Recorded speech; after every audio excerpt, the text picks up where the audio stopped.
What would you do if your quiet seaside town, where life once flowed gently like the tide, suddenly fell under the crushing weight of fascist occupation? Would you stay silent or rise? This isn't just a question for the people of Trles, Norway, in 1942. It's a moral reckoning faced by anyone living under the boot of tyranny. On October 28, 1942, Trles entered one of the darkest chapters in its history.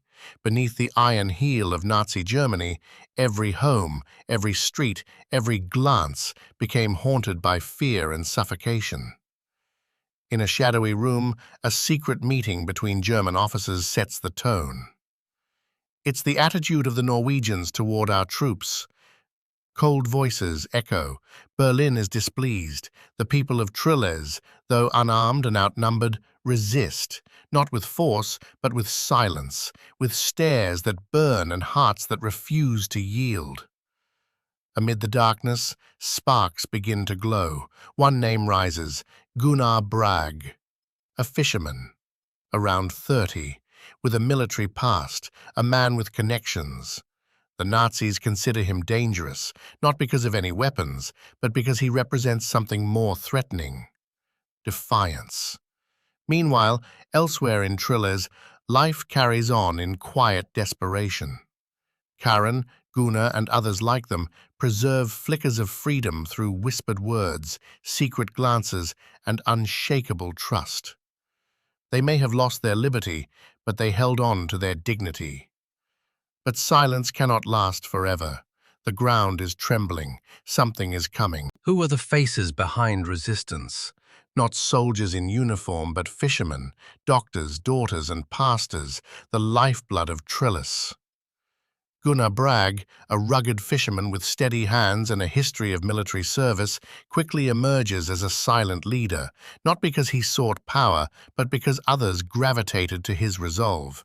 His strength lay not only in his physique, but in his unwavering sense of right and wrong. Once just a man of the sea, Gunnar now stands as a beacon for those too afraid to speak.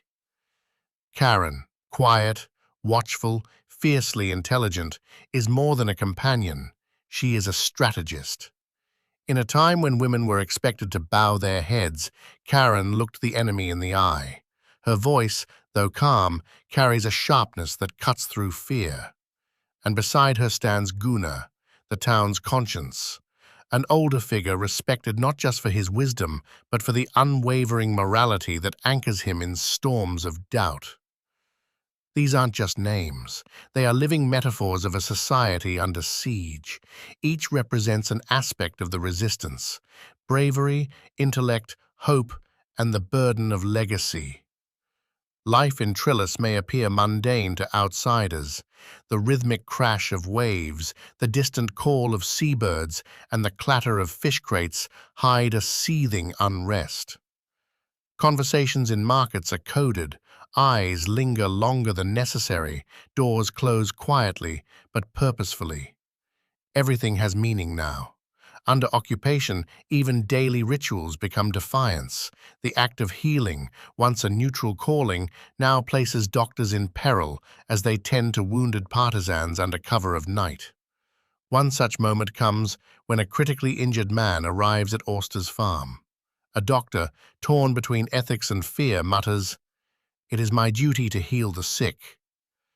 It's not just medicine, it's rebellion. And yet, war distorts even the noblest ideals.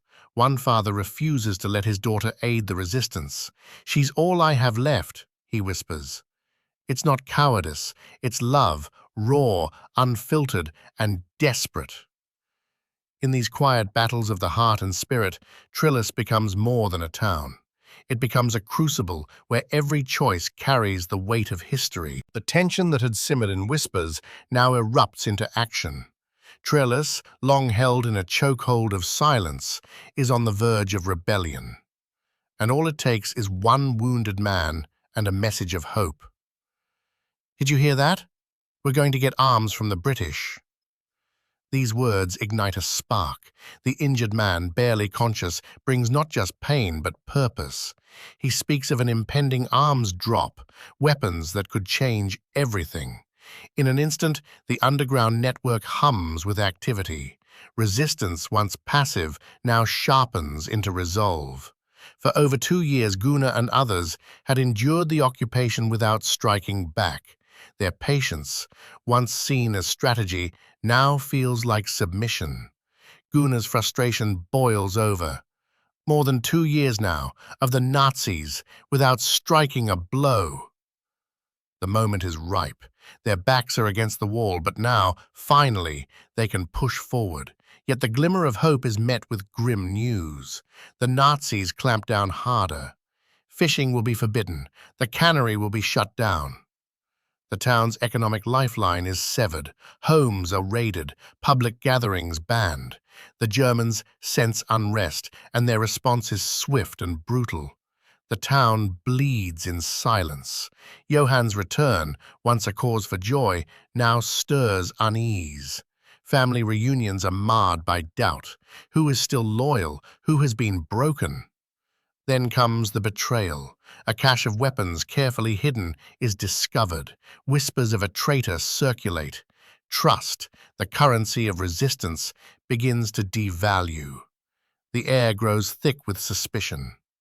Violence erupts, skirmishes in alleyways, screams in the night, gunshots, blood in the snow. Resistance fighters defend themselves with desperation, knowing they are outgunned but unwilling to surrender. As German planes thunder overhead, dropping flares and bombs, the people of Trles must make a fateful choice: stand and fight, or flee into the freezing dark, hoping to make the boats. In that moment, as fire rains from the sky, the town reaches its turning point. There is no going back. In the wake of chaos, Trles is a town divided, not just by rubble and ruins, but by fear, suspicion, and sorrow. The Germans retaliate with swift cruelty. Entire families are interrogated. The market square, once a hub of daily life, is now littered with signs. No gatherings, no trading, no speaking after curfew. It is no longer a town, it is a prison without bars. And yet, amidst despair, something unexpected happens. Unity. The resistance fighters, once shadows, begin to emerge. Town meetings are held in basements, in barns, in forests. At one such gathering, a voice rises above the murmur. Every man must speak his mind. "Pastor, what do you say?" A silence follows. The pastor steps forward, not as a man of religion, but as a man of principle. "We are not animals, we are men," he declares. His words carry the weight of centuries, reminding all that dignity must survive, even in darkness. The debate rages. Some want to fight, others want to flee. Old men recall past wars. Young men speak of future freedom. Mothers hold back tears as they weigh what kind of world their children will inherit. And then there are those whose silence is louder than any speech. Johann, torn between shame and responsibility, finally speaks. "You thought of yourself before you thought of Norway," his father accuses. This is not just a town grappling with occupation, it is a community confronting itself, its values, its fears, and its fractures. And while gunfire can silence a body, it cannot kill an idea. In Trles, that idea is growing louder. Freedom is worth fighting for, even when it costs everything. What does it mean to fight for freedom? In Trles, the answer is written not only in blood, but in quiet defiance, silent endurance, and timeless hope. As the smoke clears and the air grows still, the people of Trles begin to rebuild, not just homes, but their sense of self. In the ashes of war, they plant the seeds of remembrance. Each scar becomes a story, each grave a vow. The lessons are not taught in books, but lived in the choices made every day. One such lesson: resistance isn't always loud. Sometimes it's the doctor who chooses to heal in secret. Sometimes it's the mother who hides the radio beneath the floorboards. Sometimes it's the child who refuses to speak a single word in German. The town's churches, once silenced, ring again. The bells toll not for mourning but for memory, to remember those who gave everything and those who lived with the guilt of surviving. And in these memories, a legacy is born. The youth of Trles grow up hearing stories of Johan, Karen, and Gunnar, of pastors' words, of bravery born not from glory but from necessity. They learn that freedom is fragile, a flame that must be guarded generation after generation. Some scars remain, in minds, in hearts, in the geography of the town. But so do the values, dignity, solidarity, and the unshakable belief that even a small town can shape history. And as the world changes, Trles does not forget, because forgetting would mean surrendering all over again. The story of Trles does not end in the ashes or in the silence that followed. It echoes in every place where tyranny rises and ordinary people are asked to choose between safety and sacrifice.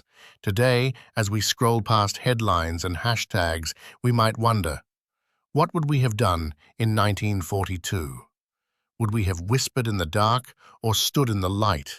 Would we have looked the other way or dared to resist? These questions are not bound by time. The courage of Karen, the conviction of Gunnar, the transformation of Johan, they are reminders that history is made not by kings and generals, but by bakers, teachers, and fishermen who refuse to bow. The past doesn't live behind us, it breathes alongside us, asking quietly, when the moment comes, will you stand? Trles was just a dot on the map. But when the world looked to Norway, it saw more than geography. It saw a people who stood, not because they were fearless, but because they chose to rise despite their fear. But that is only one part of the story. What if there's more to uncover?